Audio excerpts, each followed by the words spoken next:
Oi pessoal! Hoje nós vamos abordar sobre o absolutismo na Europa. Bom, o absolutismo na Europa começou com a crise do feudalismo, que foi quando todos os feudos se uniram para pôr o poder nas mãos de um único governante, que no caso era o rei. Essa atitude deles beneficiou a todos, a burguesia, a nobreza e o próprio rei. A burguesia se beneficiou com a unificação da moeda, os nobres com a arrecadação de terras, essas coisas, e o rei se beneficiou com a arrecadação de impostos. Nós vamos falar sobre os teóricos absolutistas agora. O primeiro deles é Nicolau Maquiavel. No seu livro O Príncipe, ele afirma que o governo deveria ser exercido por um rei absolutista e que seu poder seria indivisível. A sua famosa frase, os fins justificam os meios, pode ser exemplificada com a utilização da violência através do rei sobre a sociedade. E com essa violência, ele conseguiria manter-se no poder e manter a sociedade. O segundo teórico é Thomas Hobbes. No seu livro Leviatã, o Estado teria tanto poder espiritual quanto poder temporal. A população abdicaria seus poderes limitados e colocaria toda a administração no rei. O terceiro teórico foi Jean Boutin, que ele acreditava na teoria do direito divino dos reis. Para ele, o monarca era um reflexo do direito divino e ele tinha poderes ilimitados. Ou melhor, ele tinha somente as limitações do poder divino, da lei divina. O quarto teórico foi Jacques Rousseau. E ele também acreditava na teoria do direito divino dos reis, onde o rei tinha poderes ilimitados. Para ele, o governo era da vontade de Deus. E qualquer um que fosse contra esse governo estaria indo contra a vontade de Deus e seria considerado um criminoso. Agora nós vamos falar do absolutismo inglês. O absolutismo na Inglaterra teve seu início com a centralização do poder no monarca. Ela começou na metade do século XV, após a Guerra dos 100 Anos, travada com a França, e da Guerra das Duas Rosas, entre a família Lancaster e York da Inglaterra. Foi a dinastia Tudor que conseguiu, a partir de 1485, o apoio do parlamento inglês, da burguesia, e favorecendo assim a formação do absolutismo na Inglaterra.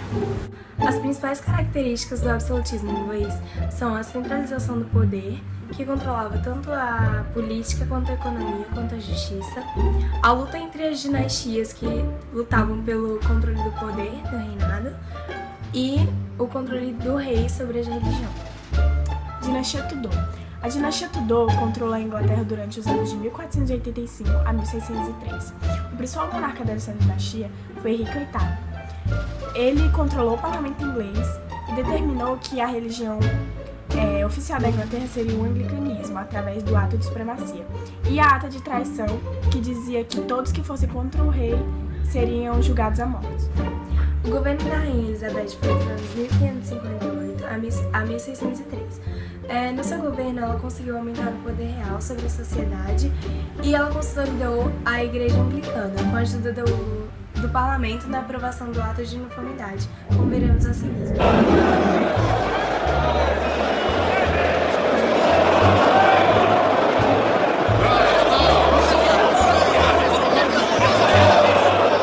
Se não houver uma uniformidade nas crenças religiosas, então haverá apenas fragmentação, disputas e brigas. Sem dúvida, milord, será melhor ter uma única igreja da Inglaterra.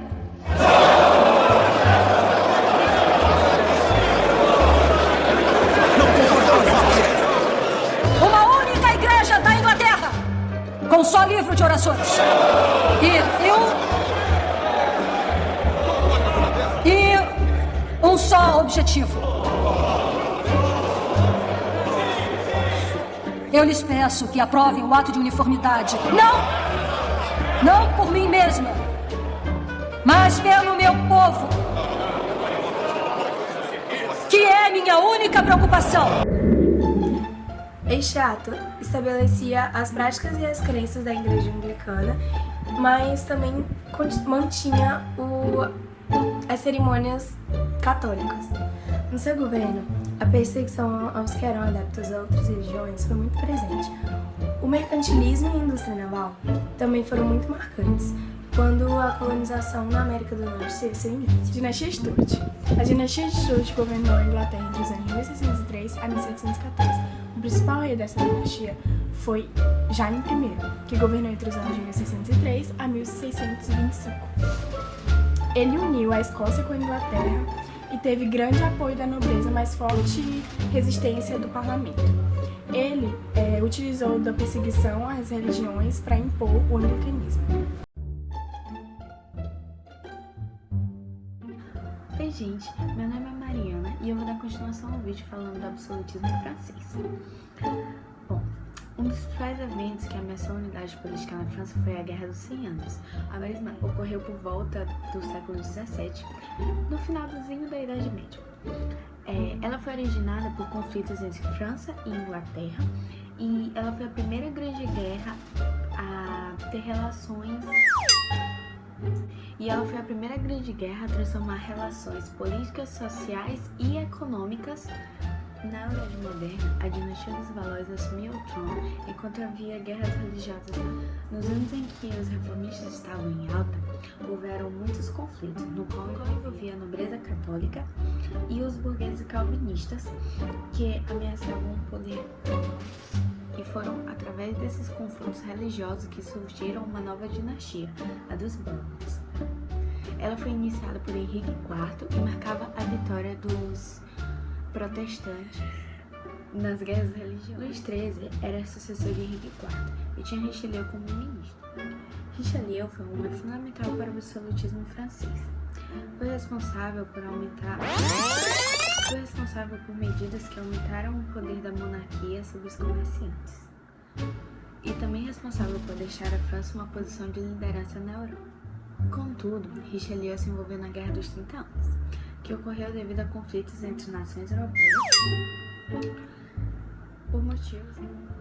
por motivos que variam, entre rivalidades religiosas, dinásticas, territoriais e comerciais. E com a vitória, o Estado enriqueceu seu cofre, garantindo assim importantes domínios coloniais, mas ainda assim, o apogeu do absolutismo foi sob o governo de Luís XIV.